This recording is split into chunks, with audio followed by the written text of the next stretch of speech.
Bueno, hermanos, espero que hayan descansado para estas próximas 3 horas. Estamos investigando el contexto y lo primero que estamos considerando es el contexto del autor. Veíamos algunos ejemplos de cómo ciertas circunstancias particulares podían estar en la mente de los escritores a la hora de redactar los versículos bíblicos. Consideramos también algunos ejemplos de circunstancias particulares que dieron origen a porciones o a secciones de las Sagradas Escrituras.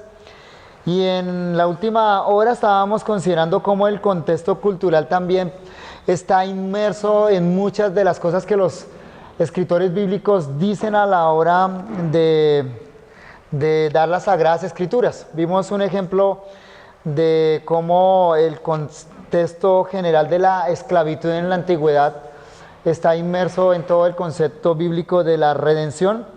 Ahora veamos otro ejemplo con respecto a esto, porque no solo se presenta en esos aspectos culturales, sino también en casos de instituciones, como es el caso del templo, la sinagoga, la prostitución sagrada, que era una institución del antiguo mundo, el emperador.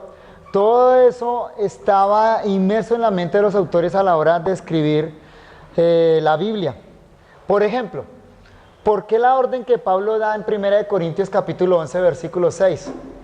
Es una orden extraña para nosotros si no conocemos el contexto cultural que estaba inmerso en la mente del apóstol Pablo. Allá dice, porque si la mujer no se cubre, que se corte también el cabello, y si le es vergonzoso a la mujer cortarse el cabello o raparse, que se cubra. Para interpretar bien este texto hay que conocer el contexto de la prostitución sagrada que se ejercía en la ciudad de Corinto. O por ejemplo también las palabras enigmáticas de Éxodo capítulo 23 versículo 19. Dice ese texto, no guisarás el cabrito en la leche de su madre. Noten lo extraña de esa orden, ¿cierto? Y uno dice que tiene que ver eso con las instrucciones que Dios da al pueblo de Israel. Bueno, eso solo puede ser entendido en el contexto de los cultos cananeos. Algo similar sucede con Deuteronomio capítulo 23 versículo 18. No traerás, dice Deuteronomio 23, 18, no traerás la paga de una ramera, ni el precio de un perro a la casa de Jehová tu Dios por ningún voto, porque abominaciones a Jehová tu Dios tanto lo uno como lo otro. ¿Cómo así? ¿Se refiere al dinero de la venta de un perro? ¿O cómo debemos entender la palabra perro ahí? ¿Y por qué Pablo la utiliza en asociación al término ramera? Evidentemente acá la palabra perro está siendo utilizada no en un sentido literal, sino asociada a la ramera, y por lo tanto no debemos interpretarlo en un sentido literal. Entonces, ejemplos como estos también nos indican que los autores bíblicos tenían en su mente toda esa cultura, todo ese contexto cultural al escribir. Vayamos a 1 Corintios capítulo 11, versículo 6. 1 Corintios capítulo 11, versículo 6.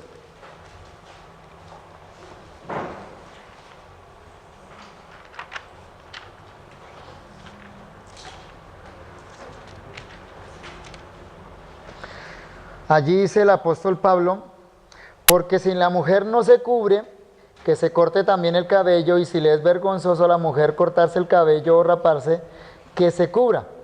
Este texto se refiere a la costumbre de las prostitutas sagradas de raparse la cabeza. Sin el conocimiento de eso, entonces vamos a interpretar de una manera equivocada lo que Pablo está diciendo en este versículo.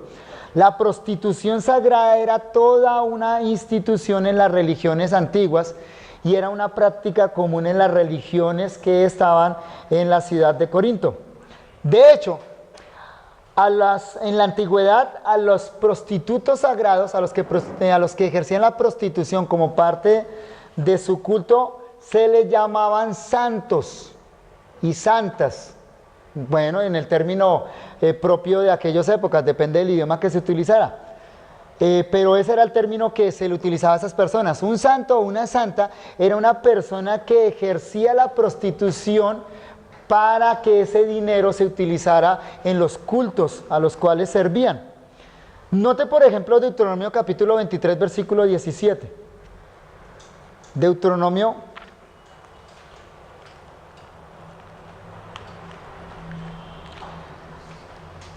capítulo 23, versículo 17.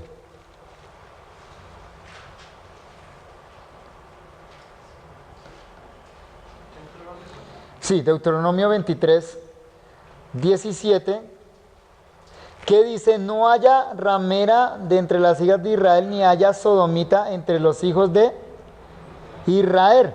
Ahí el término sodomita en hebreo es kadash, y conocemos la raíz kadash por el kadosh, santo. Es el término hebreo que en otros textos se traduce santo, pero ahí el término está en asociación a ramera, y por eso se traduce sodomita. O sea que kadash ahí se refiere a aquel que ejercía la prostitución sagrada en los templos. Algo parecido sucede en Primera de Reyes capítulo 15 versículo 12. Primera de Reyes capítulo 15 versículo 18, versículo 12. Primera de Reyes 15, 12.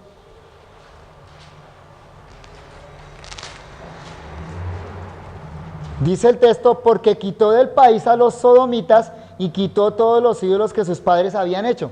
La palabra hebrea ahí para sodomita es kadash, que literalmente significa santo. O sea que acá dice: porque quitó del país, el rey Asa, porque quitó del país a todos los santos y quitó todos los ídolos que sus padres habían hecho. ¿Por qué nuestra versión lo pone como sodomita? Porque el término está en asociación a la idolatría. O sea que obviamente no se está usando el término en un sentido natural de santo, sino que se está refiriendo a personas que ejercían la prostitución como parte del culto idolátrico, y por eso la traducción ahí sodomita. Génesis capítulo 38.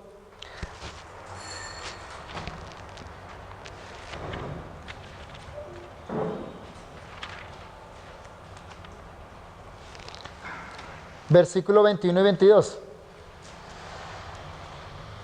Génesis 38, 21 y 22. Dice: y preguntó a los hombres de aquel lugar diciendo: ¿dónde está la ramera de Naín junto al camino? Y ellos le dijeron: no ha estado aquí ramera alguna. Entonces él se volvió a Judá y dijo: no la he hallado. Y también los hombres del lugar dijeron: aquí no ha estado ramera. Donde el término hebreo que se utiliza es kedoshá, el femenino de kadosh. Pero acá se traduce ramera porque evidentemente esa era una mujer que practicaba ese oficio de prostitución sagrada. Deuteronomio capítulo 23, versículo 17. Ahí pero no practicaba, ¿no? Sino que Ejercía la prostitución. solamente, sino que solo se hizo así para engañarle a El término hebreo implica que era su oficio, ejercer la prostitución sagrada. Si no hubiera utilizado el término hebreo normal para una mujer que se acuesta con alguien que no es su marido, que es soná. El contexto, bueno, yo pienso que el contexto afecta mucho. Sí. Ahí está hablando de Judá y Tamar, ¿verdad? Sí. Y dice que Judá no quería, Sí. no pensaba ya darle un esposo a ella. Sí, sí. ¿No? Entonces, por lo tanto, ella astutamente decidió Sí. darle descendencia a su esposo muerto. El término que se utiliza ahí en hebreo tiene esa connotación, la que yo acabo de dar. Si no hubiera utilizado el término hebreo normal para mujer que se acuesta con alguien que no es su esposo, que es otro específico, ¿no? Bien, entonces, bueno, Deuteronomio 23, 17 lo acabo de nombrar, pero entonces ya lo habíamos leído anteriormente. Ahora, mi punto es este: la prostitución sagrada era toda una institución en la antigüedad, y esa era una práctica común en Corinto. Corinto era un centro religioso de la antigüedad, allá llegaban todo culto, cualquier culto que se practicaba, allá llegaba a Corinto. Entonces se sabe que allá había ese ejercicio de la prostitución sagrada en los templos. Ahora, Pablo tiene en mente esta costumbre pagana cuando se refiere a la mujer rapada. Esas mujeres tenían como señal de su oficio raparse, quitarse el cabello. Tanto así que en el versículo 5, allá en 1 Corintios capítulo 11, versículo 5,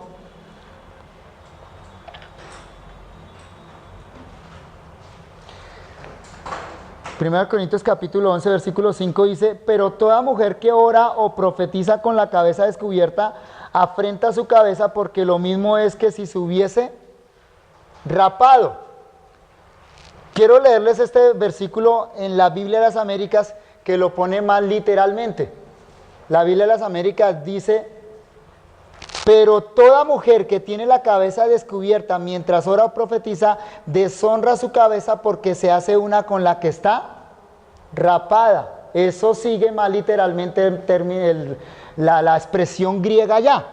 Ahora, note entonces Pablo a qué es lo que se está refiriendo. ¿Cuál es el problema con la mujer que se cortaba el cabello en la iglesia? El problema era que si esa mujer, o incluso si era alguien que había venido a ese contexto y tenía la cabeza rapada, la gente la asociaba con los cultos paganos. Y entonces en ese contexto, la orden del apóstol Pablo es: si hay una mujer rapada, cúbrase.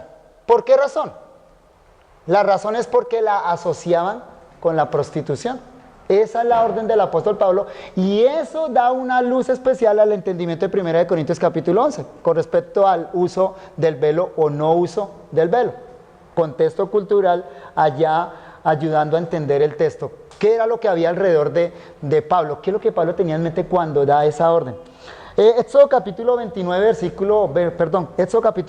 versículo 19, que dice: no guisarás el cabrito en la leche de su madre. Probablemente, y digo probablemente porque eso no se ha comprobado contundentemente, probablemente hace referencia a algún culto pagano que incluía como rito guisar el cabrito en la leche de su madre. Digo probablemente porque hay algunas indicaciones en algunas tablillas antiguas, pero no se ha comprobado a ciencia cierta. Pero si no es así, la prohibición carecería de sentido. ¿Por qué razón? En un contexto donde Pablo da instrucciones relacionadas al culto, incluye esta instrucción. Porque desde el versículo 17, usted lo puede notar ahí en su Biblia, Éxodo capítulo 23, desde el versículo 17, Pablo viene dando instrucciones relacionadas al culto. Y toda esta sección tiene que ver con la celebración de las tres grandes fiestas culticas de Israel. Entonces, muy seguramente, esa instrucción tiene que ver con algún rito pagano que incluía hacer eso. Por otro lado, Deuteronomio capítulo 23, versículo 18, que dice: no traerás la paga de una ramera ni el precio de un perro a la casa de Jehová tu Dios por ningún voto, porque abominaciones a Jehová tu Dios tanto lo uno como lo otro. Vuelve a referirse a la institución de la prostitución sagrada, lo cual es claro por el versículo 17 que ya mencionamos anteriormente. La persona que en el versículo 17 es llamada Kedashá, santa literalmente en hebreo, ramera, en el versículo 18 es llamada Soná, ramera, el término específico en hebreo para ramera. Y la persona que en el versículo 17 es llamada Kadash, el santo, en el versículo siguiente es llamada Keleb, perro. Entonces, de acuerdo al paralelo que encontramos ahí, entonces, ramera es la Kedashá, es la santa, la mujer que ejerce la prostitución como un oficio sagrado, y Keleb es el Kedash, el hombre que ejerce la prostitución como un oficio sagrado. Por lo tanto, entonces lo que el texto está diciendo es: no se debe recibir el pago que alguien recibe. No se debe llevar al templo el pago que alguien recibe como ejercicio de esa prostitución sagrada. Obviamente, por supuesto, porque era producto de una abominación delante de Dios. Ahora, ese término perro, después en el Nuevo Testamento, aparece también en un significado parecido. Por ejemplo, en Apocalipsis, donde dice: los perros estarán fuera. Ese texto no dice que los perros no están en el cielo, sino que los homosexuales estarán fuera del reino de los cielos, porque por supuesto la prostitución masculina incluía ritos homosexuales. Ese es el contexto de ahí, ¿no? Entonces, estos son ejemplos que nos permiten entender cómo el contexto cultural juega un papel fundamental a la hora de interpretar, porque eso estaba inmerso en la mente del escritor. Ellos no se separaron de su cultura ni de su contexto, escribieron en ese contexto y en esa cultura.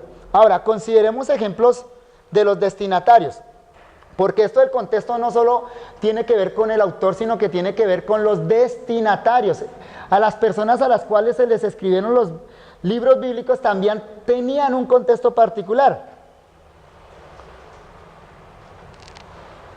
Y eso ya lo vimos o lo pudimos notar en el caso de los corintios, ¿no? Había un contexto particular en la iglesia de Corinto y entonces eso determina las cosas que Pablo les escribe, ¿no? Ya que los escritores bíblicos en su mayoría escribieron a públicos específicos, es importante conocer las circunstancias particulares de estos para una correcta interpretación. Déjenme aclarar un poquito esto. Claro, la Biblia es palabra de Dios para mí, es palabra de Dios para todos los hombres, pero para entender correctamente el mensaje de la Biblia, primero debemos entenderla en el contexto de aquellos a los cuales fue escrita. La pregunta hermenéutica fundamental acá es, ¿cómo entendieron los destinatarios lo que se les dijo? Los primeros destinatarios. Antes de pensar qué significa para mí ese texto, yo debo preguntar es cómo lo entendieron los primeros lectores de ese libro. Tal vez el libro donde mejor se deja ver esto es el Apocalipsis. Y creo que es el libro donde más se descuida este principio hermenéutico, de pensar cómo lo entendieron los primeros lectores. Muchas interpretaciones extrañas han salido del Apocalipsis por el simple hecho de sacar el libro de su propio contexto, por el hecho de sacar el lenguaje del propio contexto, por el hecho de no hacerse la pregunta fundamental de cómo lo entendieron los lectores de Juan, cómo lo entendió la iglesia de finales del primer siglo a la cual Juan le escribió ese libro. Si para nosotros el libro Apocalipsis hoy parece un libro enigmático, para los que Juan escribió no era así. De hecho, Juan los motiva a leerlo y da una bienaventuranza por leer el libro. Apocalipsis capítulo 1 versículo 3 dice: bienaventurado el que lee y los que oyen las palabras de esta profecía y guarda las cosas en ellas escritas, porque el tiempo está cerca. Eso deja en claro que a quienes Juan le escribió entendían lo que él escribió. Tal vez para nosotros es difícil entender el Apocalipsis. Hay cosas que no son tan claras allí, pero no fue así para sus destinatarios. Juan les dice: léalo porque hay una bienaventuranza en leer y guardar lo que yo digo acá. Es obvio que para aquella iglesia perseguida de finales del primer siglo, este mensaje fue un mensaje relevante, fue un mensaje importante para ellos. Y ellos, al ser una iglesia perseguida, no tenían tiempo para tratar de desentramar acertijos o enigmas. Muchos leen el libro de Apocalipsis esperando que es un poco de enigmas y acertijos. Esa gente no tenía el tiempo de ponerse a divagar sobre el contenido. Cuando lo leyeron, entendieron claramente qué era lo que Juan decía y entendieron por qué razón se lo escribió y cuál era la bienaventuranza que había por la lectura de ese libro. Esa comunidad a la cual Juan le escribe el Apocalipsis era una comunidad pobre, perseguida, tremendamente atribulada y necesitaba urgentemente un mensaje de consuelo y esperanza. ¿Cuál es el mensaje fundamental del Apocalipsis?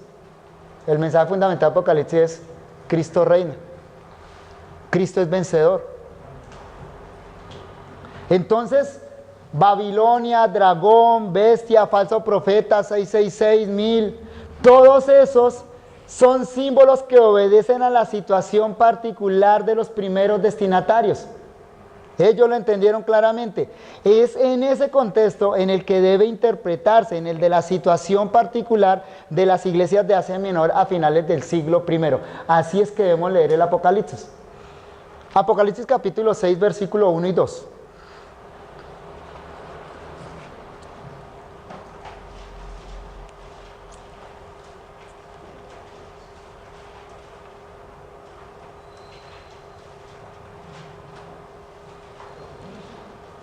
Apocalipsis 6,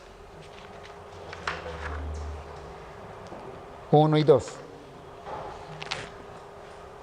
Dice: vi cuando el Cordero abrió uno de los sellos y oí a uno de los 4 seres vivientes decir como voz de trueno: ven y mira. Y he aquí un caballo blanco, y el que lo montaba tenía un arco, y le fue dada una corona y salió venciendo y para vencer. ¿Quién es ese jinete del caballo blanco? Algunos intérpretes dicen Cristo, otros dicen que es el anticristo. Extraño, ¿no? Ante la lectura simple y llana del texto, parece ser evidente que se refiere a Cristo. Ahora, la pregunta no es esa. La pregunta hermenéutica no es esa. La pregunta hermenéutica, ¿cuál es? ¿Qué quiso decir Juan y qué entendieron los lectores originales de Juan? Si queremos conocer la identidad de ese jinete, entonces la pregunta debe ser esa. No qué creo yo que dice el texto, sino cómo lo entendieron los lectores originales de Juan. Ahora, realmente es muy extraño que un texto tan claro haya llegado a ser tan mal interpretado. Por ejemplo, voy a leer el comentario que al respecto hace MacArthur en la Biblia de Anotaciones. Con respecto a este texto, él dice: el animal representa un tiempo de paz mundial sin paralelo en la historia de la humanidad, una paz falsa que será muy breve. Vea la nota sobre el versículo 4. Esta paz será introducida por una serie de falsos mesías que culmina con el ascenso del anticristo. Mateo 24, 3 al 5. Él, el que lo monta, o sea, el que monta el caballo, dice él, es el anticristo. Los 4 caballos y su jinete no representan individuos específicos, sino fuerzas. No obstante, algunos identifican a este jinete con el anticristo. Aunque será un personaje principal, el punto de Juan es que el mundo entero lo seguirá obsesionado con la consecución de esta paz falsa. El arco es un símbolo de guerra, pero la ausencia de flechas implica que esta victoria se logra sin derramamiento de sangre. Es una paz que se alcanza por medio de un pacto y un acuerdo, no como resultado de una guerra. Daniel capítulo 9, versículo 24-27. Corona, explica corona. Esta palabra se refiere a la diadema laureada que se entregaba a los atletas invictos. Le fue dada al anticristo, quien a partir de entonces se convierte en rey elegido por los habitantes del mundo, sin importar lo que les cueste, y así podrá conquistar al mundo entero en un golpe político y militar, pero sangriento. Punto. Eso dice el texto, según este intérprete. Pregunto, ¿cómo lo leyeron los lectores originales? ¿Sí nota todo lo que se metió en ese versículo? ¿Todo lo que se metió?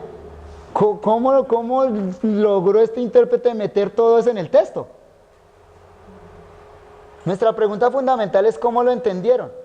Ahora, debemos entonces meternos en la mente de esas personas que estaban perseguidas, y esta gente conocía lo que Juan estaba diciendo. Esta gente conocía el Antiguo Testamento. Apocalipsis es el libro que más citas tiene el Antiguo Testamento. Más de 300. Directas e indirectas. Por ejemplo, Salmo 7, versículo 13.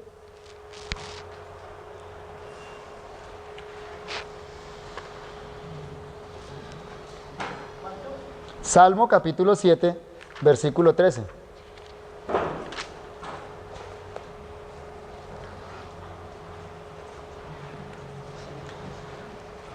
Dice, Salmo 7:13 dice: asimismo ha preparado armas de muerte y ha labrado saetas ardientes. Si nota, el personaje de este versículo tiene armas de muerte, y una de esas armas es una saeta. ¿Quién es el personaje de ese versículo? Salmo capítulo 7, versículo 12. Este personaje acá tiene saetas, o sea, tiene una flecha, tiene un arco, y viene en actitud de venganza. ¿Quién es ese personaje?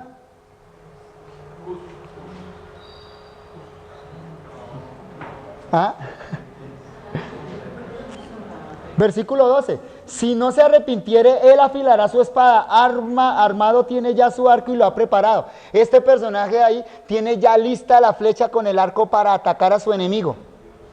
¿Sabe quién es? Versículo 11. Dios es juez justo y Dios está airado todos los días. Es Dios. El que tiene el arco acá es Dios.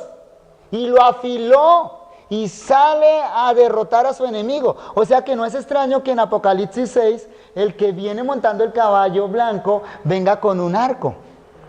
Una figura común en el Antiguo Testamento es ver a Dios con actitud bélica, como un guerrero que sale a derrotar a sus enemigos. Eso se puede corroborar en Lamentaciones 2:4, Lamentaciones 3:12. Y en muchos otros textos del Antiguo Testamento donde Jehová es el guerrero que sale con armas a derrotar a sus enemigos. Ahora, Yo quería que esto lo hicieran ustedes, pero no nos da acá el tiempo y tendríamos que cortar también la transmisión. Pero vamos a hacer un estudio rápido, inductivo de dos términos claves de este versículo, de Apocalipsis capítulo 6, 1 y 2. Hay dos términos claves allá. Uno es el término corona y el otro es el término vencer. Porque dice que este jinete que monta el caballo blanco traía un arco y dice que le fue a una corona y salió venciendo y para vencer. Hagamos un estudio inductivo del término en Apocalipsis, de esos dos términos. Yo ya les dije cómo se hace eso es muy fácil, con una concordancia. Pero tenemos que hacerlo con el término griego, con los dos términos griegos. Lo primero que vamos a hacer es un estudio rápido inductivo del término estéfanos, que se traduce acá como corona. Una pregunta, ¿cómo es que se relacionó Dime. Apocalipsis 6.2 con Salmos? Porque en Apocalipsis 6.1 dice que el que viene montando el caballo blanco tenía un arco, viene con actitud guerrera. Y el Salmo nos muestra que Jehová porta arco, y es una idea muy común en el Antiguo Testamento ver a Dios como un guerrero. O sea, la relación es de que, porque hay un arco en Apocalipsis. Sí, no, mi punto es sencillo, es este. Quienes dicen que no puede ser Jesucristo, uno de los argumentos que dicen es porque no puede ser que venga con actitud guerrera. Que Jesucristo logra la paz es por la sangre, no con actitud guerrera, ¿cierto? Entonces asocian ahí paz con la cruz de Cristo, pero acá estamos viendo que este jinete sale con un caballo blanco en actitud guerrera y eso es coherente con una figura en toda la Biblia con respecto a Dios. Dios es un guerrero que sale a vencer a sus enemigos. Ahora, vamos a hacer el estudio inductivo de estos dos términos. Estéfanos aparece 8 veces en Apocalipsis. Estéfanos, corona. Acá lo coloqué. Corona, Estéfanos, corona. 8 veces aparece el término en Apocalipsis. Ese término en griego se utilizaba para la corona de los vencedores, no es la corona de un rey. Es la corona laureada que se le colocaba a los ganadores en los Juegos Olímpicos que hacían los griegos. O sea, es diferente a la corona de un rey. Es la corona laureada. Pero miremos los 8 casos donde aparece en Apocalipsis. Capítulo 2, versículo 1.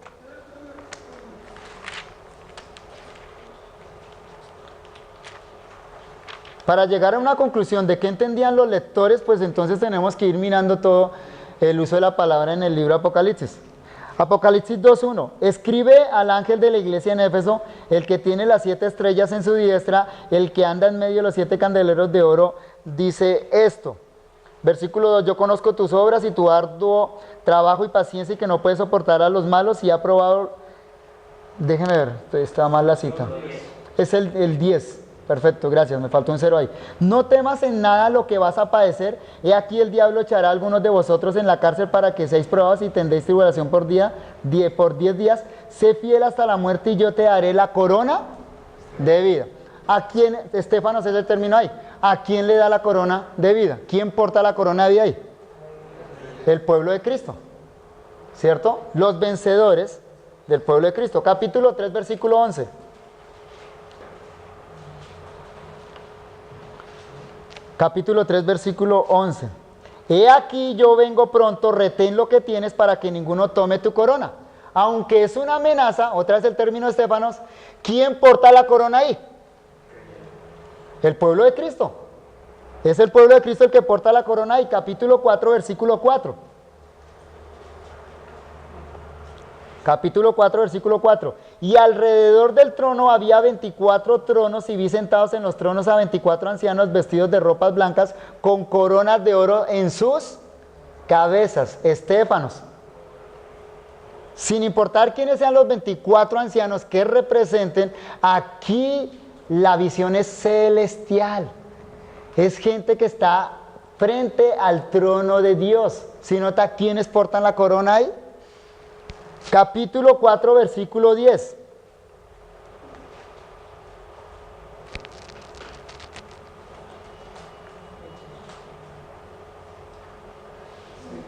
Dice, 4:10, dice, los 24 ancianos se postran delante del que está sentado en el trono y adoran al que vive por los siglos de los siglos y echan sus coronas delante del trono diciendo. y ven el canto de adoración allá por la creación de Dios. ¿Quiénes portan la corona? Son gente que está asociada al trono de Dios. Ahí, capítulo 12, versículo 1.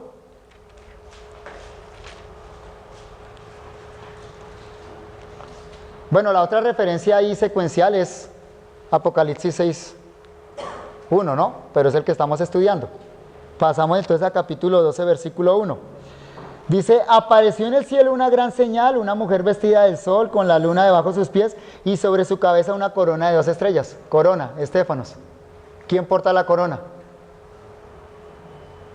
En ese versículo, la mujer vestida del sol, y esa mujer está asociada con el hijo que da a luz, que regirá a las naciones. ¿Sí nota quién porta la corona? Es alguien asociado al Cordero. Capítulo 14, versículo 14, el último uso del término en Apocalipsis. Miré y he aquí una nube blanca, y sobre la nube uno sentado semejante al Hijo del Hombre, que tenía en la cabeza una corona de oro y en la mano una hoz aguda. ¿Quién porta la corona ahí? El Hijo del Hombre. Ya nombré 7 casos, queda uno. Capítulo 9, versículo 7. Capítulo 9, versículo 7. Aquí hay una diferencia. Capítulo 9, versículo 7. El aspecto de las langostas era semejante a caballos preparados para la guerra. En las cabezas tenían como coronas de oro. Sus caras eran como caras humanas. Hay coronas estéfanos. ¿Quiénes la portan? Las langostas. No estamos interpretando ese texto, no es el Cordero ni alguien asociado al Cordero, ¿cierto? Pero note que Juan dice, tenían como coronas. Ese es un dato interesante. En resumen, de las 8 veces donde el término estéfano se utiliza en Apocalipsis, 7 veces siempre la porta Cristo o el pueblo de Cristo, o alguien asociado al Cordero. Solo en un caso no sucede así. Y eso nos ayudaría a entender entonces qué significa corona, cómo entendieron los lectores originales corona en Apocalipsis capítulo 6, versículo 1. ¿Quién es el que porta la corona? Segundo término que debemos analizar, entonces el verbo nikao. Acá está, verbo nikao, vencer. Este es un verbo fundamental en Apocalipsis, importantísimo.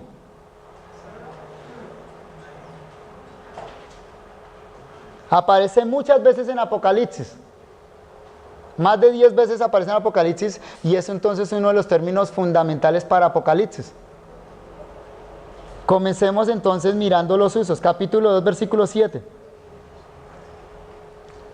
Nikao, vamos a ver a quién se le adjudica esa acción de vencer. Capítulo 2, versículo 7. El que tiene oídos, oiga lo que el Espíritu dice a las iglesias. Al que venciere, Nikao, le daré a comer del árbol de la vida, el cual está en medio del paraíso de Dios. ¿A quién se le adjudica esa acción de vencer acá? ¿Quién? Al pueblo de Cristo. Capítulo 2, versículo 11.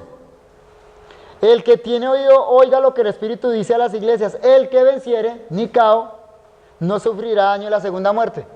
¿Es una promesa para quién? Para el pueblo de Cristo. Capítulo 2, versículo 17. El que tiene oído, oiga lo que el Espíritu dice a las iglesias. Al que venciere, Nikao, daré a comer del maná escondido y le daré una piedrecita blanca y en la piedrecita escrito un nombre nuevo, el cual ninguno conoce sino aquel que lo recibe. 2.17 era ese. ¿A quién se le aplica el vencer? Aquí otra vez, al pueblo de Cristo, versículo 26. Al que venciere, Nikao, y guardaré mis obras hasta el fin, yo le daré autoridad sobre las naciones. Es una promesa para el pueblo de Cristo, otra vez acá claramente. Capítulo 3, versículo 5. El que venciere será vestido de vestiduras blancas y no borraré su nombre del libro de la vida y confesaré su nombre delante de mi Padre y delante de sus ángeles. Otra vez vemos lo mismo. Capítulo 3, versículo 12. Estamos haciendo un estudio inductivo de la palabra. Muy rápido, ¿no? Vamos rápido. Pero estamos viendo cómo es que Juan utiliza el término y cómo lo entendían sus lectores. Versículo 12 dije, al que venciere, otra vez, yo le haré columna en el templo de mi Dios y nunca más saldrá de allí, y escribiré sobre el nombre de mi Dios y el nombre de la ciudad de mi Dios, la nueva Jerusalén, la cual desciende del cielo de mi Dios, y mi nombre nuevo. Si lo notan otra vez, ¿a quién se le aplica el vencer? Otra vez es al pueblo de Cristo. Versículo 21. Al que venciere, otra vez, Nicao, le daré que se siente conmigo en mi trono, así como yo he vencido y me he sentado con mi Padre en su trono. Otra vez aparece la palabra ahí, ¿se nota? Una aplicada al pueblo de Cristo y otra aplicada ¿a quién? A Cristo. Así como yo he vencido y me he sentado con mi Padre en su trono. Cristo es el vencedor en este versículo y le promete a su pueblo que van a vencer a sus enemigos. Capítulo 5, versículo 5. Capítulo 5, versículo 5. Y uno de los ancianos me dijo, no llores, he aquí el león de la tribu de Judá, la raíz de David, ha vencido, Nicao, para abrir el libro y desatar sus 7 sellos. ¿Quién es el vencedor en Apocalipsis? Cristo. Capítulo 6, versículo 2 es el que estamos estudiando, lo saltamos. Capítulo 11, versículo 7.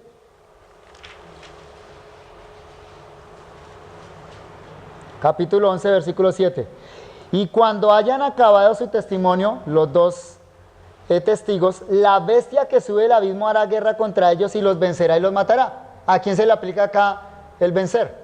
¿Quién vence acá?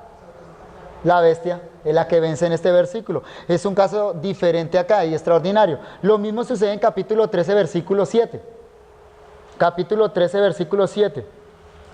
Dice, y se le permitió hacer guerra contra los santos y vencerlos, también se le dio autoridad sobre toda tribu, pueblo, lengua y nación. Otra vez, ¿quién vence acá?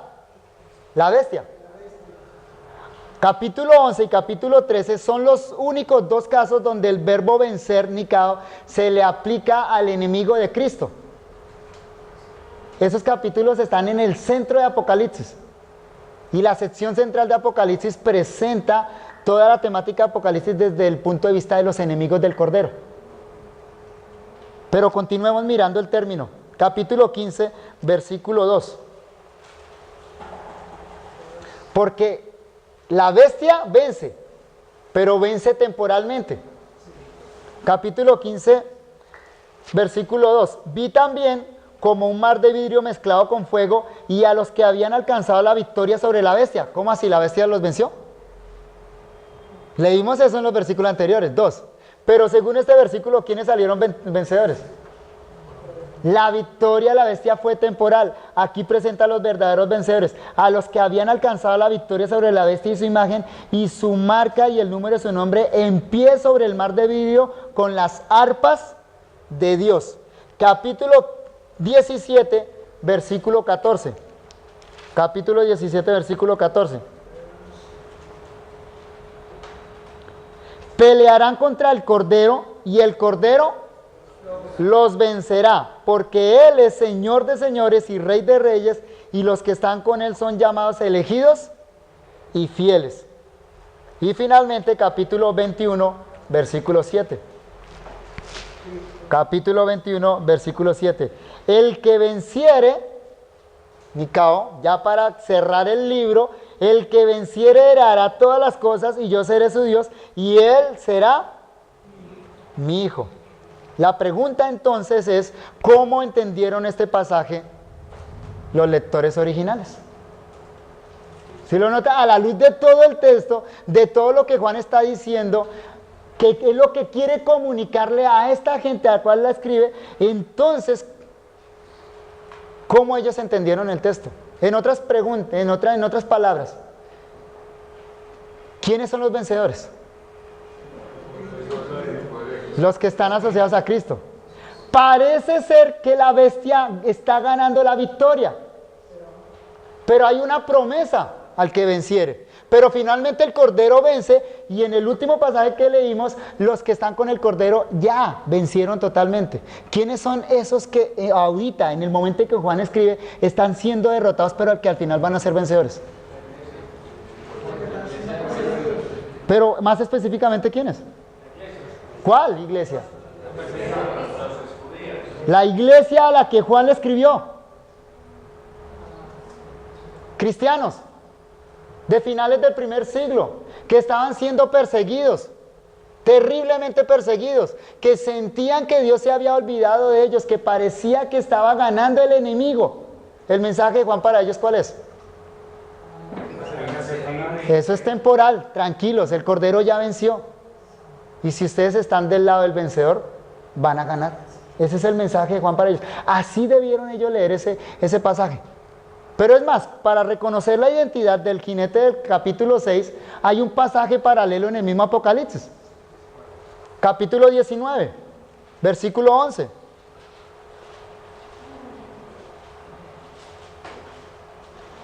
Y entonces esta es una clave importante. ¿Será que hay algún pasaje paralelo dentro del mismo libro? Y entonces encontramos capítulo 19, versículo 11 de Apocalipsis que dice: entonces vi el cielo abierto y aquí un caballo blanco y el que lo montaba se llamaba Fiel y Verdadero y con justicia juzga y pelea. Ahí ya no hay ambigüedad sobre la identidad. Claramente se nos dice quién es el que monta el caballo y se le llama Fiel y Verdadero, es Jesucristo. Es muy extraño realmente que se lea algo diferente a esto en Apocalipsis 6.1. Y el comentario que yo le leí es muy extraño. ¿Cómo hace para meter todo eso que dice acá, allá en Apocalipsis? Simplemente yo puedo sacar la conclusión de que no atendió a la pregunta fundamental hermenéutica. ¿Qué entendieron los primeros lectores? La intención de Juan con el libro Apocalipsis y con ese pasaje específico del capítulo 6 es decirle a esa iglesia atribulada: tranquilos, continúen, sean fieles hasta la muerte, no importa. ¿Recuerdan el término testigo en Apocalipsis? Sean testigos fieles del Cordero. Él fue el testigo fiel. Y si a ustedes ser testigos fieles del Cordero les implica morir, no importa, morir es ganancia. Porque estamos del lado del vencedor. Eso fue lo que sonó en los oídos de esa iglesia atribulada. Este fue un mensaje entonces que los llenó de esperanza, de consuelo, de ánimo y de fortaleza para continuar en medio de las persecuciones.